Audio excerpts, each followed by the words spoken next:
আসসালামু আলাইকুম রহমতুল্লাহি অবরাকাতু। সম্মানিত দর্শক মণ্ডলী, দেশ এবং দেশের বাহিরে যে যেখান থেকে আজকের এই প্রতিবেদনে ক্লিক করছেন, সকলকে জানাচ্ছি আন্তরিক শুভেচ্ছা এবং অভিনন্দন।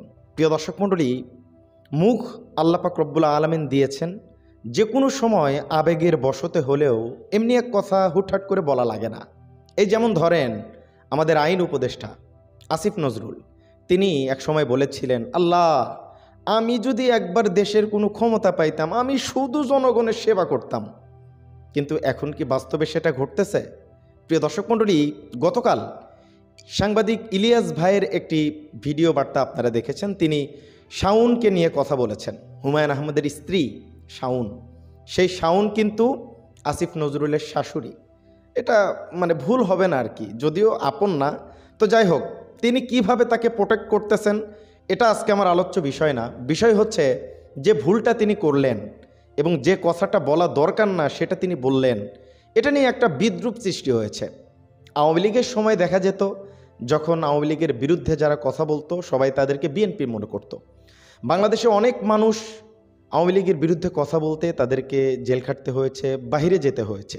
কিন্তু আসিফ নজরুল একমাত্র ব্যক্তি যিনি বাংলাদেশে বসে থেকে আওয়ামী লীগের অনেক দুর্নাম করেছেন, কিন্তু তার কোনো ক্ষয়ক্ষতি হয় নাই আর কি।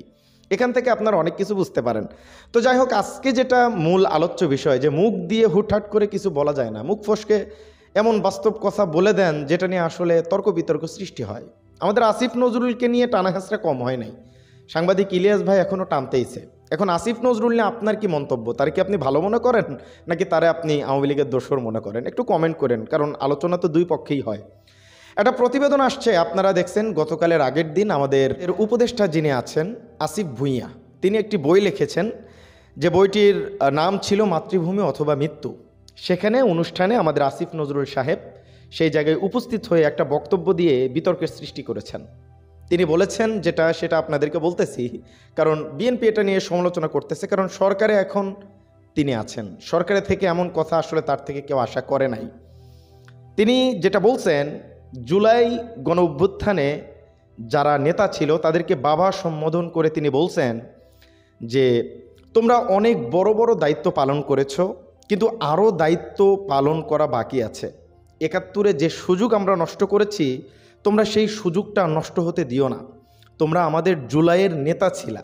কিন্তু বিএনপি বলতেছে ভিন্ন কথা, জুলাইয়ের নেতা ছিল তারেক রহমান। এটা বিএনপির কথা আর কি। আরও অন্তত ৫-১০ বছর আমরা তোমাদের নেতা দেখতে চাই। রাষ্ট্রকে একটা কাঙ্ক্ষিত গন্তব্যে পৌঁছে না দেওয়া পর্যন্ত তোমরা এই দায়িত্ব ছেড়ো না, এটাই আমাদের প্রত্যাশা।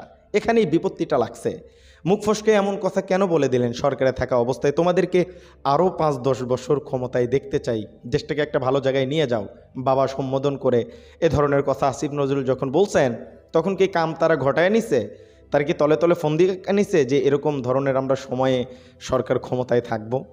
তো এটা নিয়ে কথা উঠতেছে। এখন আপনি আসিফ নজরুলের এই কথাটাকে কতটুকু সমর্থন করেন? তিনি যে বলছে, বাবা হ্যাঁ আমি বিশ্বাস করি গণ অভ্যুত্থান যে হয়েছে এখানে ছাত্রদের অনেক অবদান আছে, তারা নেতা, তারা লিডার, ঠিক আছে, কিন্তু বাবা তোমাদেরকে আমরা আরও ৫-১০ বছর লিডার মানতে চাই।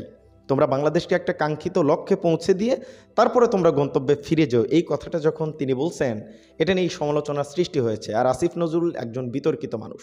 তিনি ক্ষমতায় আসার পরে খুব একটা বেশি আর ক্যামেরার সামনে তিনি ফেস করেন না, করলে আলোচনা সমালোচনার সৃষ্টি হয়। তো এই জায়গা থেকে আপনি কি মনে করেন, আসিফ নজরুলের এই কথাটাকে সরকার প্রধানে থেকে এই ধরনের কথা, তাহলে কি এনসিপিকে তারা সাপোর্ট করতেছে? ছাত্র দলদের ক্ষমতায় দেখতে চায় তারা? এ ধরনের কারসাজি তারা করতেছে? এটা আপনি কি মনে করেন? আর আসিফ নজরুলের এরকম বক্তব্যকে কি আপনি সমর্থন করেন? অবশ্যই কমেন্ট করে জানাবেন। আসিফ নজরুলকে নিয়ে একটা মন্তব্য আপনি অবশ্যই কমেন্টে জানাতে পারেন। তো আজকের ভিডিও ছিল এ পর্যন্তই। ছোট্ট একটা বার্তা আপনাদেরকে দেওয়ার ছিল। মুখ ফসকে যদি এই কথাটা বলে ফেলছে, এটা নিয়ে শুরু হয়ে গেছে আর কি। তো যাই হোক, আজকের ভিডিও ছিল এ পর্যন্তই। এরকম নিত্য নতুন আপডেট সবার আগে পেতে আমাদের চ্যানেলটি সাবস্ক্রাইব করে আমাদেরকে সাপোর্ট করবেন। ভালো থাকবেন, সুস্থ থাকবেন। আসসালামু আলাইকুম রহমতুল্লাহি ওয়া বারাকাতুহু।